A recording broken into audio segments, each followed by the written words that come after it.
readings of House Bill 1399. Thank you, Mr. Chair and members of the committee. Again, for the record, Lena Langer, staff to the committee. House Bill 1399 concerns sheriffs, chiefs, marshals, and police matrons. So actually, I'm going to make this as brief as possible, so it might take less time than you're expecting. So in the interest of time, I will not provide the usual background that I would normally give, but briefly, eligibility requirements for police chiefs and marshals are provided on page 2 of the bill analysis, and sheriffs must obtain certification from the CJTC within 12 months of assuming office. Sheriff's duties are also provided in the bill analysis on page 3. Any peace officer or corrections officer applicant who has a conditional employment offer must submit to a background investigation. The background investigation components are included on page 3 of the bill analysis. So that's the background. Turning to House Bill 1399. First, eligibility criteria for appointment as police chief or marshal are amended so that the same requirements apply for the position for any city or town, regardless of size or class. New or amended criteria for appointment as police chief or marshal provide that the person must be age 25 or older, have not been convicted under foreign law of the equivalent to a felony, have not been convicted of a gross misdemeanor involving moral turpitude, dishonesty, fraud, or corruption at any time, have not engaged in conduct meeting the criteria requiring denial or revocation of certification, have at least 2 years of regular full-time law enforcement agency employment with the government law enforcement agency rather than 2 years of full-time commissioned law enforcement employment, have obtained certification within 12 months of assuming office unless extended by the CJTC and maintained certification, and if not yet certified, have met the CJTC background investigation requirements for peace officers, and if certified, have met background investigation requirements specified in the bill within 6 months of appointment, confirming that the person meets the eligibility requirements and suitability standards. Eligibility criteria regarding discharge from military service, a high school diploma or equivalent certificate, and citizenship are unchanged from what's currently in statute. Current police chiefs or marshals at the time of the effective date of the act are not required to meet background investigation requirements unless they seek appointment to a different office. Once in office, the appointment is terminated and a vacancy created if the certification is not maintained, the police chief or marshal is decertified, or if other eligibility requirements are not met. If there is a vacancy, the city or town must appoint a replacement to fill the office. Second, a person filing for candidacy for sheriff or seeking appointment must meet the same eligibility requirements for appointment as police chief or marshal. If the person is not yet certified, the person must meet the CJTC background investigation requirements for peace officers, and if certified, the person must meet the requirements for a background investigation that are specified in the bill within 6 months. The person filing for candidacy must submit a background investigation request to the Washington State Patrol at least 3 months before the filing deadline. The Washington State Patrol must submit the completed background investigation to the CJTC for verification at least 45 days before the filing deadline. The CJTC must post on its website a list of all candidates for sheriff who have passed the required background investigation. Current sheriffs at the time of the act's effective date are not required to meet the background investigation requirements unless they seek election or appointment to a different office. A vacancy in the sheriff's office is created if the person does not maintain certification, is decertified, or other eligibility requirements are not maintained. If there is a vacancy, a specified authority must appoint a replacement. The duties of the sheriff are amended. In the interest of time, please see the list on page 5 of the bill analysis. Third, in the bill, if a law enforcement agency or sheriff uses volunteers or specially commissioned officers, the role of such must be limited to functions and actions not involving use of law enforcement authority or carrying or use of firearms or other weapons unless the person is certified. Volunteers and specially commissioned officers must be clearly identifiable as distinguishable from peace officers. Fourth, concerning changes for the CJTC generally and background investigations, the CJTC must prioritize giving sheriffs, chiefs, and marshals access to required training for certification. Law enforcement or correctional agencies that previously employed or received an application from an applicant must disclose employment or application information within 30 days of receiving a written request from the employing agency conducting the background investigation. Officers must indicate any prior application material in any background investigation conducted while seeking employment with other law enforcement agencies. All files obtained as part of the background investigation are confidential and exempt from public disclosure. By June 30th, 2026, the CJTC must adopt by rule criteria for counties, cities, agencies, and the CJTC to apply in determining whether an applicant is suitable for employment. In developing the rules, the CJTC must seek input from individuals who have experience in conducting or reviewing law enforcement background investigations and others. For a complete list, please refer to the bill analysis on page 7. The CJTC must include summary records of certification revocations obtained via default or surrender, certification denials, in all cases that were resolved with disciplinary action annually on its website. An officer's records kept by the CJTC, which are otherwise confidential and exempt from public disclosure, may be reviewed and copied by the officer or the officer's counsel only after the officer has been served with a statement of charges. Finally, the chapter relating to police matrons is repealed. And that concludes my remarks. I'm happy to answer any questions. Well, thank you. Police matron. What's a police matron? So a police matron in statute would oversee the females that were arrested. I see. Statute. Okay, so we're going to repeal that. All right. Well, thank you very much. Do members have any questions of staff? Do you have a police matron? Thank you for asking my question. So this bill was introduced last year without any consultation from groups in state or around the country. So I held it because this is the kind of topic that really needs to be fully fleshed out. So in the interim, we have consulted with literally dozens, more than 60 individual sheriffs and law enforcement organizations, both in the state and nationally, and other organizations as well that you will be hearing from, to make sure that our law enforcement executives, our sheriffs and chiefs, again, we have one marshal in Winthrop, but I'll say sheriffs and chiefs in general, that they are subject to the same requirements for eligibility, for training, certification, as those who work for them, that all peace officers need to be treated the same. So these requirements would apply to not just peace officers, but to sheriffs, whether they're elected or appointed, and chiefs, and whether it's a city or a county or a large town or a small town or a large city. I want to make sure that the requirements are, that the public knows that all police officers at whatever level are subject to the same requirements. There's also this issue you might have heard about volunteers or specially commissioned officers. Those in some counties are being used for law enforcement purposes, but they have not been trained and certified. So we want to make sure that those who are operating on behalf of the sheriff or the other law enforcement executive, if they're engaging in law enforcement activities, which we are going to have to sit down and figure out. I know we're going to get some testimony on this, but certainly not wielding weapons, arresting, detaining, using force, using deadly force against those individuals, unless they're trained and certified as peace officers.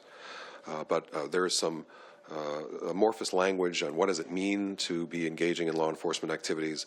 I can tell you I certainly don't want to interfere with police agencies using volunteers or others for traffic management and other functions like that. Again, we'll get into the details. The other arguably controversial provision is that if a law enforcement executive is decertified, engages in misconduct that arises to decertification, that a vacancy is created in that office because the law enforcement executive no longer meets the requirements for the office and is not able to perform the duties. There are some constitutional questions about this for those who are elected, the sheriffs, the elected sheriffs. So we're going to dig deep into those issues before we move anything forward. But we are concerned that a sheriff, an elected sheriff who might be decertified because of misconduct, might not be setting the best example for that agency or for the county, and that a vacancy should be created and an appointment should happen in place. So I'll leave it at that. Once again, we have very limited time, so we're going to be asking for those who testify to limit their statements to about a minute and a half, about 90 seconds. And we've found that 90 seconds is actually enough for you to compress your remarks and make a meaningful statement. We're going to have panels of 4, so I don't know if security staff or other staff could bring one more chair in front of the witness table. I'll be calling those who are present in groups of 4, beginning with Malou Chavez, Courtney Normand, Ryan Dish-Guzman, and Heather Kelly. Heather Kelly is remote. And again, only, I don't know if Malou is remote as well. Are you there? Okay. So please proceed. Thank you, Chairman. Thank you, committee. My name is Malou Chavez, and I am the Executive Director of Northwest Immigrant Rights Project, a statewide legal services organization. I'm here testifying in strong support of HB 1399. HB 1399 is an important bill for the immigrant communities here in Washington State. It will ensure that professional standards for law enforcement leaders are updated and that they apply to all law enforcement leaders across the state, whether a rural or urban community, and whether the leader is a sheriff or a chief. Perhaps more than any other profession, law enforcement leaders can have a significant impact in immigrant communities, which makes it so important that we are able to trust and have trust and confidence instead of fear in those who hold these offices. Interactions with law enforcement officers with communities that lack permanent immigration status are important to cooperation, safety, and protection. Yet today, as I sit here, many in our communities fear that they may not be protected during calls for help. And there's a very real fear that some in state and local law enforcement will work with federal immigration enforcement agents despite our state's constitutional protections. That is why it is also important that this bill will update the duties of sheriffs to make clear their duty to enforce our state's laws and constitution. Enhancing the standards of professionalism and updating these laws will help build that trust with immigrant communities, especially in these times. This is a bill that takes a further step to help ensure that all community members are protected regardless of their immigration status. Thank you. Thank you very much. Please proceed. Hi, thank you. Good afternoon, Chairman Goodman and members of the committee. My name is Ryan Dish-Guzman. I'm here on behalf of the Alliance for Gun Responsibility in support of HB 1399. At the Alliance, we develop and advocate for evidence-based legislation that will help reduce gun violence, and we educate and build awareness around gun safety. All across the state, we work in partnership with communities and law enforcement leaders who dedicate countless hours to help make their communities safer.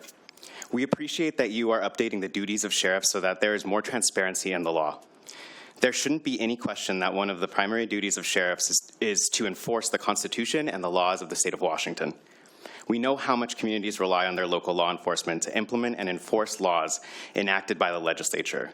Laws to make sure firearms are removed from domestic abusers, laws to make sure firearms are not brought into schools, libraries, or parks, and laws intended to temporarily prohibit firearm access when someone is threatening to harm themselves or others.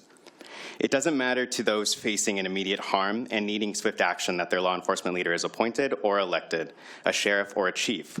Community survivors, those who are concerned for their safety and the safety of others, need to know that laws will be fully implemented and enforced as intended to help keep them and others safe. I really appreciate you taking the time to modernize and strengthen these laws. Thank you very much. Remotely, we have Courtney Normand. Courtney, I see you with us on the teleconference. Good afternoon, Chair Goodman and members of the committee. I'm Courtney Normand with Planned Parenthood Alliance Advocates, testifying in support of House Bill 1399. Planned Parenthood is deeply committed to protecting the privacy and safety of our patients and staff. For decades, a campaign of violence, intimidation, and harassment has been waged against patients seeking reproductive health care as well as health center staff. This includes multiple incidents of large groups of protesters harassing patients outside of Washington Planned Parenthood health centers in violation of city ordinances, Washington state law, and the Federal Freedom of Access to Clinic Entrances Act. If there should be a need to call for law enforcement, it is critically important for those seeking or providing that care that we have confidence in our local law enforcement that they will show up, fairly enforce those laws, and protect access. Our need for confidence in law enforcement's response applies to all levels of authority in the agency and regardless of their personal beliefs. To protect public safety, patient privacy, and community trust in our government, we ask you to pass House Bill 1399. Thank you. Thank you very much. Let's hear from Heather Kelly. I believe you're also on the teleconference. Please proceed. Yes. Good afternoon, Chair Goodman and Ranking Member Graham and committee members. I'm here on behalf of the League of Women Voters of Washington, a nonpartisan organization with members and supporters in every county of the state. The League strongly supports House Bill 1399. It's common sense legislation that advances good government and democratic principles and will enhance public trust and confidence in law enforcement. It strengthens and aligns standards and eligibility requirements for law enforcement agency leaders. Standards will be the same regardless of where you live, whether you have a police chief or sheriff, whether that person is elected or appointed, and whether they share your politics or not. Among other things, these standards will ensure the people in charge of enforcing the law do not have a history of violating it, have not committed serious misconduct, are old enough to have completed their cognitive development, and have a high school diploma. 1399 also modernizes out-of-date provisions in the laws governing sheriffs so their duties better reflect current values and responsibilities. And it makes it clearer that law enforcement leaders must maintain their certification in order to be eligible to serve throughout their tenure in office. House Bill 1399 is just good governance, and it reflects the kind of transparency and accountability that the League advocates for at every level of government. Public trust in government fosters public safety. Please vote yes on House Bill 1399. Thank you very much. I saw Lyle Quasim there on the screen. Lyle, if you can come back, and then if Elizabeth Hendren is present, if you could come forward, and Leslie Cushman, I believe you're present as well, you could come forward. And then I'll also be asking Josh Parker to testify remotely. But Lyle, please go ahead. It's good to see you. Yeah, yes, sir. And I can't make my face come back. I apologize for that. My name is Lyle Quasim, and I am here representing some of the things that you talked about the bill didn't do in last year. I represent a large number of people, thousands of individuals. Members of the coalition are the white and the white church and the minority church, Associated Ministries, Ministerial Alliance, NAACP, A. Philip Randolph. And we really think this is a great government bill. This is good government that I think that Washington State residents deserve. And I just want to focus on one particular part, and that is supporting the changes that would require volunteers and special commissioned officers used by the sheriffs and marshals to limit their roles, that they do not involve in taking law enforcement action by carrying guns and other weapons unless they've been properly trained and certified. The other part of my testimony, Mr. Chair, is exactly what you said when you talked about this bill. I support every one of those items that you talked about and which staff talked about. This is good government. These are things that we can change. There's so many things we cannot change. We can do this. Thank you very much. We're in support of this bill. Thank you. Elizabeth, please. Good afternoon, Chair Goodman and members of the committee. My name is Elizabeth Hendren. I'm an attorney with Sexual Violence Law Center, a nonprofit law firm that provides free legal assistance and representation to survivors of sexual and gender-based violence across the state. On behalf of the survivors we serve, we ask the committee to vote yes on HB 1399. In addition to legal services, we work on improving systemic responses to sexual violence and intimate partner violence, including improving law enforcement agency practices and training. We are proud to work in partnership with the CJTC and law enforcement to provide trainings on trauma-informed sexual assault and intimate partner violence response, investigations and prosecutions, on best practices for cases involving minors, on education about new technology-enabled tactics used by perpetrators, and on other issues. We see firsthand the critical role law enforcement leaders have in setting the standards and establishing a culture that encourages ongoing learning and respect for the sensitive situations officers are responding to.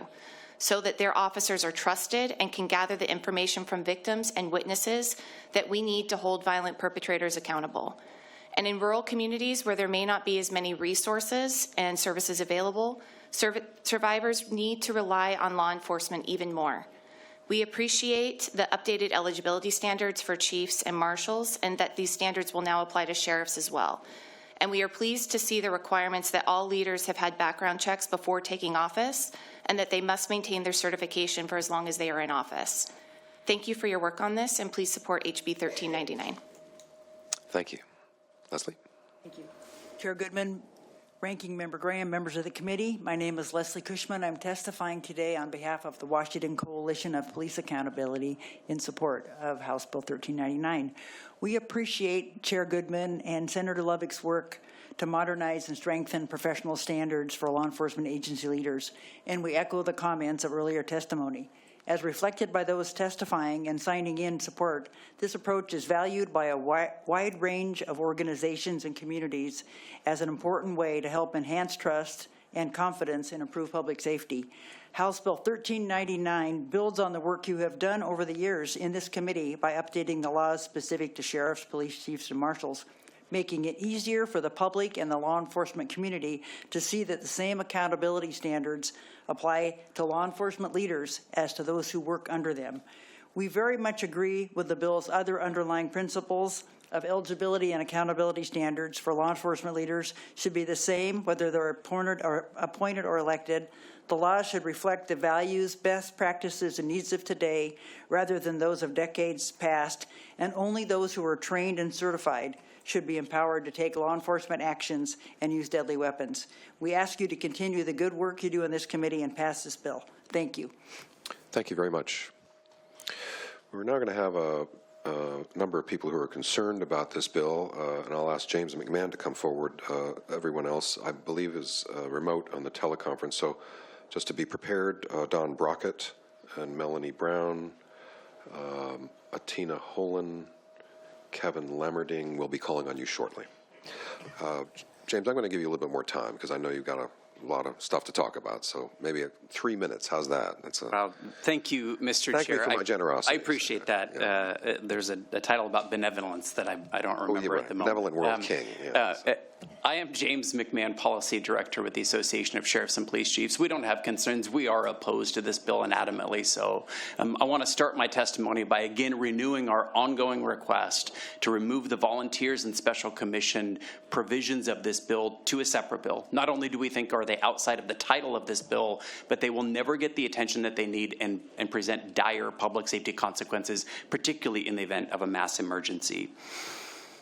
In 1980, the co-speaker of the Washington House and the Senate Majority Leader were both indicted on federal racketeering charges, and they were convicted. In 2015, the Washington State Auditor was indicted and convicted for federal fraud charges.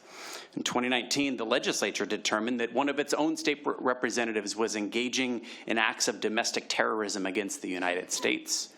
In 2022, the Washington State Insurance Commissioner was accused of racial slurs and discriminating against members of his own staff. Right now, an elected county coroner is facing criminal charges for stealing and using illicit drugs from corpses under his jurisdiction. Yet today we find ourselves debating how sheriffs and police chiefs are hired and fired. We believe that at least two provisions of this bill are patently unconstitutional.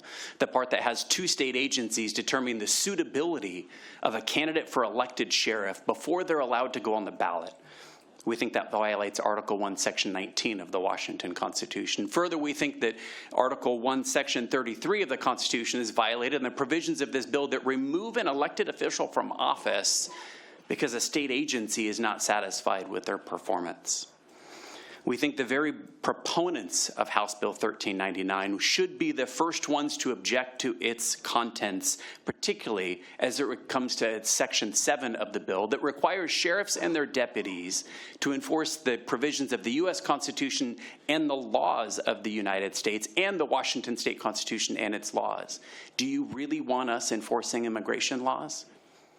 This legislature passed, with our agreement just a few years ago, an explicit act to prevent that. This, we think, would require it. Similarly, do you want us citing every person who violates the traffic laws of the state? Do you want us arresting every person that we have probable cause committed criminal activity? I don't think so. We certainly don't want to do it, but the provisions of this bill require it.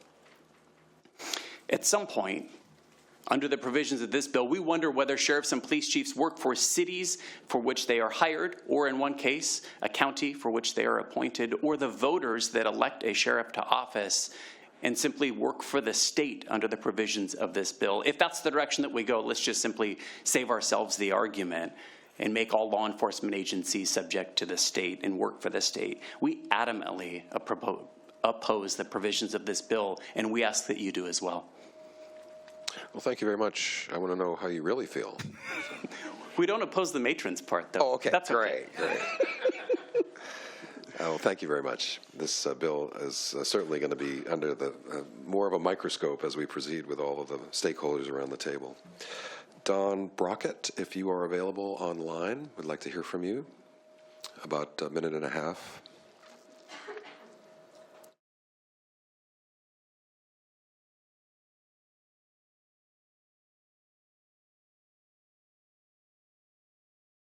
Mr. Chair and members of the committee, can you hear me now? I can hear you, Don, but I don't know if you can turn on your camera. If you can find whatever button there is. Thought I had it on. I can't see you. It keeps coming up with different messages. There we go. Okay, terrific. Go ahead. All right. Go ahead. Thank you, members of the committee, for the opportunity to address you in a very short period of time. I want to state my extreme opposition to House Bill 1399. I'm the former prosecutor of Spokane County. I served for 25 years as the elected prosecutor and a full time of 33 years in the office before retiring. I would submit to you that this bill is clearly unconstitutional. Under Article 11, Section 5, you have the obligation and the duty and the ability to prescribe only the duties of the office of sheriff and other constitutional officers, including prosecuting attorneys, the treasurers, and other officers that are set out in that section.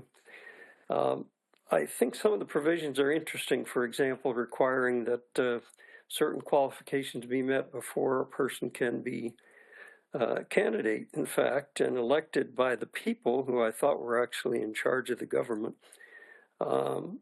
by requiring that they have certain qualifications, which, interestingly enough, as I saw certain presenters here, wouldn't qualify them to be elected to those positions. Many times in government we need to change. I thought the election we've just been through indicated we want one.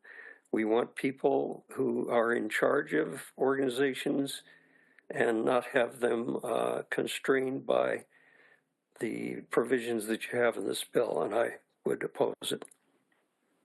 Thank you very much, Donna. Thanks very much for your career in public service. Melanie Brown, if Melanie Brown is available. I don't see her. No, she's not available. Okay. Let's see here. I'm trying to remember whose names I called off. There's 32 people signed up to testify, not just 25. Kevin Lemmerding, are you there? No. Tina Holen. No. Myrna Molinar.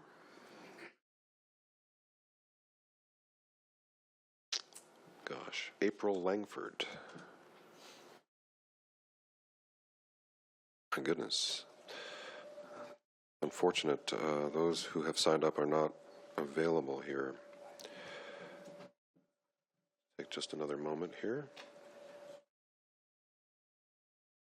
Yeah, all right, I guess we're just going to return to the other panels that have signed up. Let's see here, is Pat Arnold here? And then Michelle Nihus, I believe, is remote. Eliana Mashetsky and Kristen Eng are also remote. Eliana, if you are with us, if you could proceed, please. Yes, I am here. Good afternoon, Chairman Goodman and members of the committee. Thank you so much for the opportunity to provide testimony on this important issue. My name is Eliana Machevsky, and I'm a staff attorney at the National Police Accountability Project, a nonprofit organization focused on ensuring law enforcement adherence to constitutional and professional standards. We strongly support HB 1399. We are excited to see that HB 1399 will ensure that all law enforcement officers in the state of Washington, no matter their rank, meet the same basic eligibility requirements, such as a high school diploma, that they are of a minimum age, that they have passed a background check and are clear of serious misconduct that would be decertifying, and that they have a record free of felony convictions or convictions for dishonesty, fraud, or corruption. HB 1399 also importantly provides that all leaders of law enforcement agencies who are not already certified, when they assume leadership, whether they were promoted, appointed, or elected, pass the state's background check for peace officers.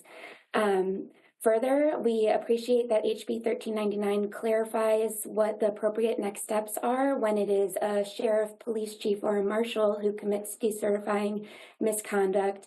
And we strongly support HB 1399's limitation on the roles of volunteers to not be engaged in law enforcement action, because that current practice erodes community safety and public trust. Thank you so much for your time, and we hope you vote in support of this bill. Thank you very much. I missed Josh Parker, so Josh, we're going to get to you momentarily, but first we'll hear from Kristen Eng and then Michelle Nyhus. Michelle?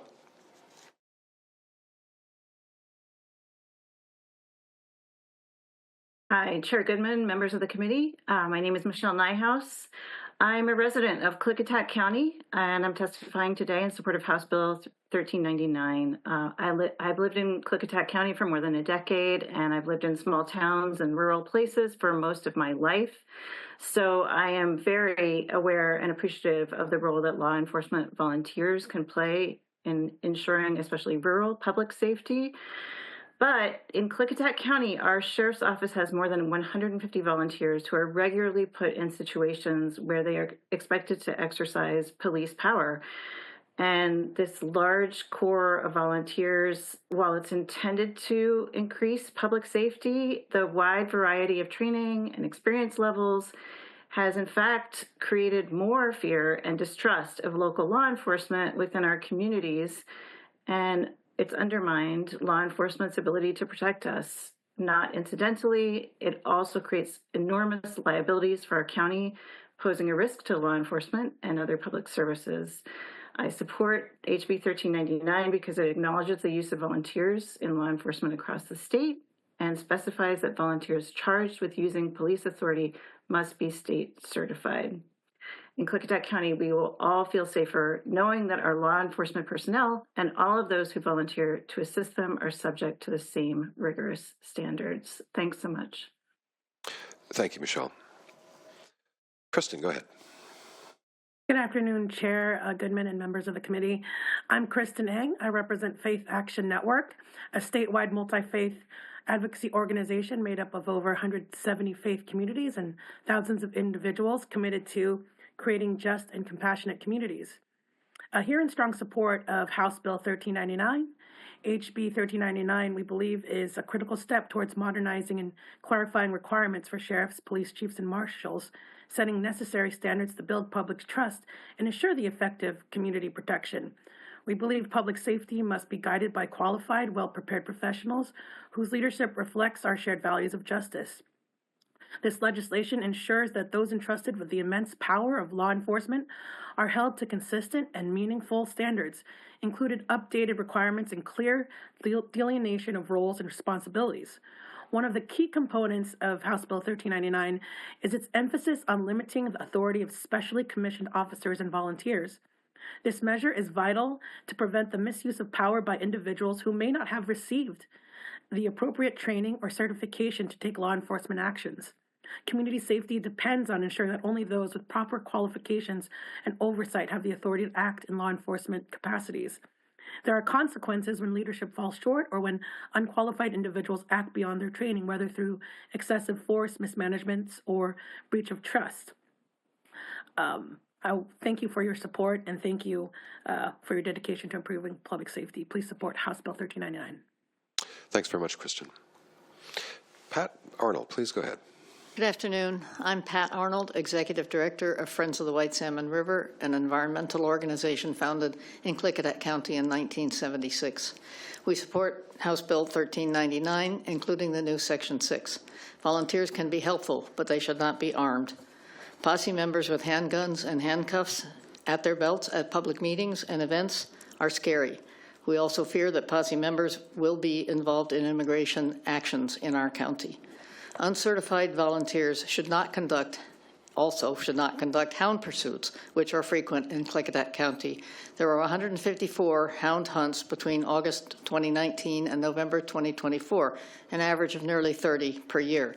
Here's one example. City of Goldendale Incident 19-G2181 included response by city police, the sheriff's deputies, and a posse hound hunter. A cougar killed a deer and pulled it into some bushes in a field. LEOs made the decision to kill the cougar and told the posse hound hunter to flush it out of the bushes. Officers wounded the cougar, then pursued it into a residential neighborhood where they found it in the backyard of a house.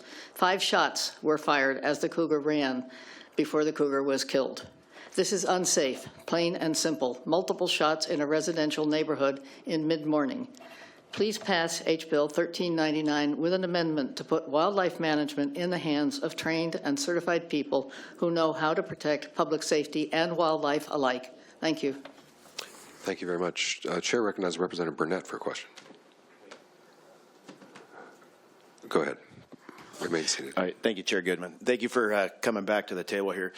Do you know on that incident, the people that were doing the shooting in the residential area, this will be a two-part question. One, were they certified police officers for the sheriff's office or a local police agency? And two, was the Washington State Department of Wildlife involved in this at all? I have the report from that incident with me, and the 2 people who were doing the shooting were both in the Goldendale Police Department. The shooting was precipitated by the decision to employ the posse hound hunter to flush out the cougar. And the Fish and Wildlife law enforcement officer was notified but was unable to respond to get there physically before the decision was taken to flush out the cougar. I don't know, Chair, if we can have access to that, maybe to sure, just if you could later on. Yes, I'd love to have access absolutely to that. provide that to us if you could. We would be happy to provide as many of these reports as you'd like to see. We have if you could, numerous reports. Particularly Representative Burnett, okay. Who's a former sheriff, so concerned about this. Thanks very much. Is Jeff DeVere here, and also Candace Bach expressing some concerns?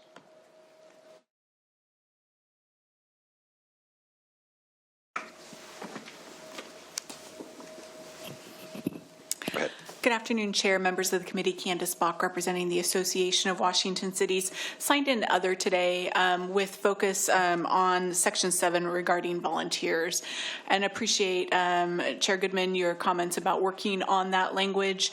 I think, as is consistent with what some others have shared, there's a really important role for volunteers in our communities, and there's some really positive programs where we've got volunteers helping with parking enforcement, traffic control, things that really engage the community and public safety, and are big cost savers as well for our police department. So we want to make sure that the language is very clear on what, if there are concerns, what those are and what's not allowed, and that we don't catch some of these other really valuable volunteer programs in that kind of prohibition. So appreciate the opportunity to work on that, or perhaps take it out and work on it in a different bill. But that's my primary comments today. Thank you. Yeah, I've never wanted to interfere with traffic management and parking enforcement and those sorts of things. In my mind, it's anyone who is able to enforce the criminal laws of the state, which means detaining, arresting, using force, or even deadly force. Arguably, you could say that directing traffic is limiting the movement of someone, and yet that's not obviously as far as we're wanting to go. So I intend to convene all interested stakeholders to determine whether we're going to have an inclusive list or some sort of guidance with a non-exhaustive list. We haven't quite figured out how to do it, but I understand those concerns. So. Jeff, go ahead. Oh, I'm sorry. Thank you, Chair Why don't you ask Goodman. a question afterwards? Go ahead. Yeah, Jeff, go ahead. Thank you, Chair Goodman and members of the committee. For the record, my name is Jeff DeVere. I'm here on behalf of the Washington Council of Police and Sheriffs. We have 6,000 law enforcement members in all four corners of our state, and I'm testifying other today on House Bill 1399. Leadership in law enforcement is absolutely critical. It's critical to our officers, and it's critical to our public. We need experience. We need expertise. We've heard trust earlier in testimony. And they need to lead a group of people to do a very hard job while at the same time meeting the public's expectations. We support the inclusion of certification and decertification to this group, to sheriffs, police chiefs, and even if it's one marshal. And we also support the due process that is included in this bill for those. We have members who have had bosses who have violated these, either prior to their employment, during their employment, and they're still here. Nothing's worse than having the boss not held to the same account as officers. We do have a couple of exceptions that we would like to see changed. The removal of 2 years of full-time commissioned law enforcement as a predicate to be a sheriff and a police chief, we believe should actually be 5 or more years, because you're leading a group of people do a very tough job where many of their decisions come down to life and death on a daily basis. If you're going to lead a group like that, you need to have trust, you need to have respect, and you need to have the experience. If we remove that requirement, we are going to have even more problems with recruiting and retaining police officers in our state. I'm not going to get into the constitutionality of elections and sheriffs, but our folks believe that the local communities should be able to choose who their sheriff is, and that it shouldn't be inordinately impacted by small groups. So we hope that you take these in a constructive manner, and we'll work with you any way we can. Thank you very much. Yeah, you'll be part of the upcoming meetings for sure. So. Thank you. Now, Chair recognizes Representative Burnett. Thank you, Chair Goodman. I believe this question, I'll direct it towards Candace for the Association of Washington Cities.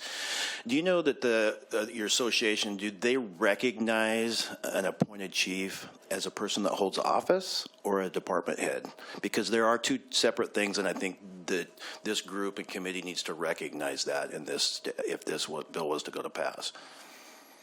Well, Representative, that's a good question that I am afraid I can't answer. I'll have to get back to you on whether or not. I actually already know the answer. I was hoping that you would too, and then we could provide that to the group, because they are two separate things. An appointed person does not hold the position of an office. That's only an elected official. So I think we need to explore that piece. Jeff, I had a question. We, in an attempt to enlarge the pool of potential applicants, we didn't just say law enforcement, but government agency, which would include, for instance, a deputy prosecutor or someone in, so we might call them criminal justice participants. Is this the danger that you're referring to? Because right now it's 2 years in a in a police agency. Full-time commission is what the law currently says. In the proposed language, as our members saw it, is you could be part of a limited authority law enforcement entity. To what level, it doesn't say. So you could work in that entity for 2 years, and now you're qualified. Okay. So I think that language, we like the original language, but we would like to see more years of experience. We're not really sure 2 is enough to be a chief or a sheriff. We'd like to see more experience, plus the full-time commission. Chair recognizes the ranking member. Thank you, Mr. Chair, and this question is for Mr. DeVere. Do you see that there could possibly be an avenue for misuse when it comes to removing an elected sheriff from office. I'll give you an example. There's an accusation made, or we're in a situation where things are kind of up in the air, and we're kind of working through something where I'm wondering if this is a situation where we're talking about that sheriff being removed without going through due process, without this being completely fleshed out, whether they actually did do something wrong or they didn't. I can answer that question partially. An elected sheriff who is decertified, so there'd have to be the due process and then a decertification, actually removing their certification as a peace officer. Only at that point would a vacancy be created under the bill. So, and the Criminal Justice Training Commission is dealing with hundreds of cases right now where there are accusations made, and many of them are frivolous. And so this is at the end of that process where there would actually be a decertification. So that's sort of a hard line there. I'm not sure if you have any comments. Well, I do. Our members were very nervous about the institution of the new decertification process when it happened in 21 or 22. And it's still to be seen whether or not that process could be potentially abused. It changed the manner in which a decertification process went through CJTC, who reviewed it, and the burden of proof. So far, I don't think we've seen any cases that have caused concern. So maybe our concern was unfounded, but we still are watching it very, very closely because the rules changed. Who's reviewing that changed. And we want to make sure that that's an objective process that is not unduly influenced by people being victims one side or the other, so that when somebody's judged for an allegation that it is the best process that it can possibly be, so that people who should not be in the profession no longer are, and people who did not commit the transgressions alleged are able to continue in their jobs without impairment. Yeah. And that somewhat discomfort with the process is acknowledged. We're going to have to discuss that as well. So thank you very much for your testimony. So, if Juan Perales is here, Juan, if you could come forward. And then in the meanwhile, we'll hear from Josh Parker remotely. So Josh, please go ahead. Thank you, Chair Goodman. Good afternoon. I'm Josh Parker, Deputy Director of Policy at the Policing Project at NYU School of Law. My testimony in support of HB 1399 today draws from our work with different states and post boards all across the country on modernizing their law enforcement certification laws and policies. Modernizing and strengthening state laws that this bill amends is particularly important because of the significant impact law enforcement leaders and their agencies have in every community. Let's take sheriffs, for example. A quarter of all full-time sworn officers are employed by sheriff's offices, and sheriff's offices serve as the primary law enforcement agency for 56 million Americans. And yet, most state laws setting the standards and qualifications of sheriffs still largely have content that does not reflect current day needs. Washington's sheriff qualifications section was last updated in 1979, and only to add that they must get certified post-election. No other qualifications were included, not any of the basic requirements that chiefs have. In other sections, there is very old language, including language requiring imprisonment of all people who attempt to break the law. The legislature's work in 2021 to strengthen hiring and accountability standards for all law enforcement ranks was comprehensive, and that law is now among the best in the nation. This bill builds on that work, and we strongly endorse it. Thank you. Thank you very much. Juan, go ahead. Thank you, Sheriff Goodman. Well, I'm not the sheriff. I'm not qualified. You're not qualified. No, thank you, Rep. Goodman. I appreciate your opportunity to have me speak, and thank you, committee members, as well. My name is Juan Perales. I am the president of Unidos of Snohomish County, and also a member of the Attorney General's Task Force on Domestic Extremism and Mass Violence. I want to start out by saying that there's a failure. We're existing in a failure of in American policing. And this leadership failure can be sometimes seen graphically within police and citizen encounters across the country. Less visibly, it can be seen within the health experience of police officers themselves. It is this suffering that must be framed as the suffering on both sides of the badge. There are two worlds that must come together, police officers and the people they serve. Failure to place police culture within the political social context of policing has resulted in the need for rule tightening and changing the culture of police. We are having a problem right now in our country with constitutional sheriffs. And I think that what happened in Snohomish County in June of 2022, when we have Adam Fortney as sheriff, where volunteers showed up in the city of Snohomish armed with AK-47s and AR-15s, that they were supposedly there to protect businesses from the Black Lives Matter protest. Okay. And these people were recruited as volunteers. And this bill actually addresses volunteers that should not have been there armed the way they were. Weapons of what they call mass destruction, right? These are AK-47s used in the military. So I am proud to say that this bill addresses not only public safety, building trust, and accountability, which is much needed in policing these days. We recently had a victory in the state where Officer Nelson was imprisoned for killing Jesse Saray. The way he killed Jesse Saray is mind-boggling. Shoots him in the torso twice, he goes down, and then point blank shoots him in the forehead. I mean, this is execution style. Yeah, that's actually not relevant to this bill. So, but thank you very much, Juan. You're welcome. Yep. We have just a few minutes left, and I think folks have driven in from a distance. I'm not sure if Lynn Mason, Josh Rosenau, or Susan Kane Running are here.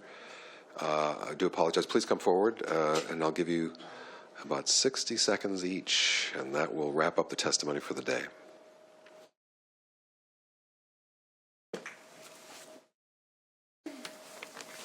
Please proceed. And just introduce yourself for the record. Okay. Thank you, Chairman, and thank you, committee.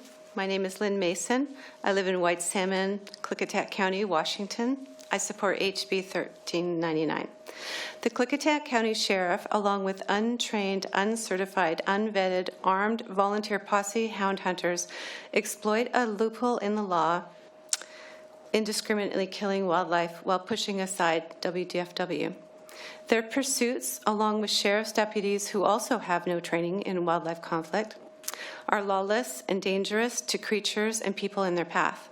The consequences of not addressing this public safety issue legislatively is that it puts the burden on rural counties in the form of possible liability and lawsuits.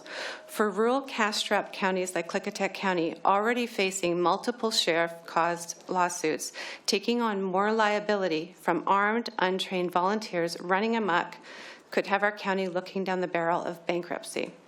And this could happen anywhere in the state. I ask you to support this bill and strongly consider the amendment to this bill regarding wildlife, volunteers, and public safety. Thank you. Thank you. Representative Burnett has a question. Thank you, Chair Goodman. Do you know in Klickitat County if there's ever been a move to do a recall on the sheriff and go through that process? Because that process does exist, and I know that had happened to Benton County Sheriff here a few years ago. Thank you for that question. We've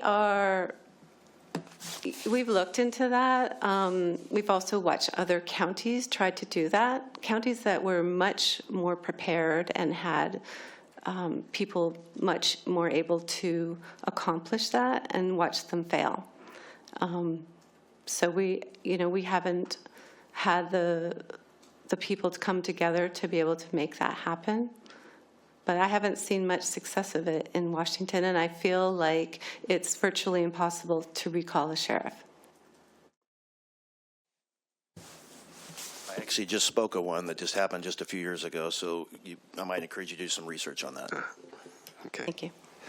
Josh, you wrap it up for the day. All right. Good afternoon, Chair Goodman and committee members. My name is Josh Rosenau from Lake Forest Park, and I'm the Director of Policy and Advocacy for the Mountain Lion Foundation. We're a nonprofit, national nonprofit with 1,700 members in Washington State, and for years we've been monitoring sheriffs and their posses that are undermining the state's wildlife laws. HB 1399 would increase public safety, reduce wildlife conflict, and ensure enforcement by qualified personnel. These posse hound hunts go against state law and the state's wildlife specialists, who have the ability to balance between the risks that hound hunting can pose to communities, as you've heard, and to private property and to wildlife as well, against other management techniques that are not necessarily available to sheriffs. These unvetted, lawless, and unsafe posses are insidious in how they split communities. In Klickitat and other areas, I've had conversations with people who heard stories like those that you've heard today, and worse, from folks who are too fearful of retaliation by the sheriff or neighbors in the posse to be able to come and speak in a venue like this. And I think that also speaks to the recall issue. HB 1399 would give them recourse when elected sheriffs or sworn officers or untrained posses threaten public safety or violate the law and Constitution. I ask you to support HB 1399 and keep untrained and unvetted volunteer hound posses from endangering wildlife and people. Thank you. Thank you very much. Oh, we have a question. Chair recognizes Representative Griffey. Well, thank you, Mr. Chair. Since you represent the Foundation for Protection of Mountain Lions, that's what we call them where I'm from, did Fish and Wildlife investigate this issue that you're talking about, and what was their findings? There's been years of back and forth between WDFW.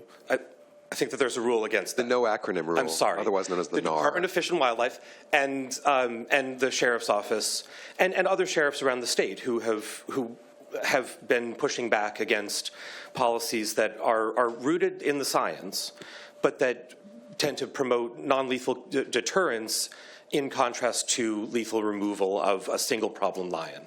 There's a lot of research that suggests that you just take one lion out and a bunch of others that can be equally problematic come in. That's not always satisfying to the community, and so sheriffs sometimes may feel pressure from the community or may, out of their own beliefs, just not want to see that avenue pursued.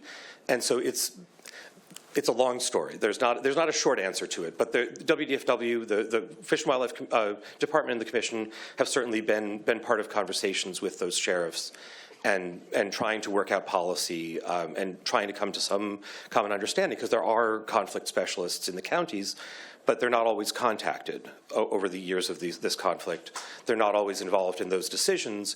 And there are cases, and this has come up before the Fish and Wildlife Commission, where they're confident that a lethal removal, a killing of a cougar happened that would not have happened under state guidelines, under state law, but that did happen under the policy adopted by that sheriff. So there's a conflict between state law and the county policies, or the sheriff's policies, I should say, in those instances. Quick follow-up. Sure.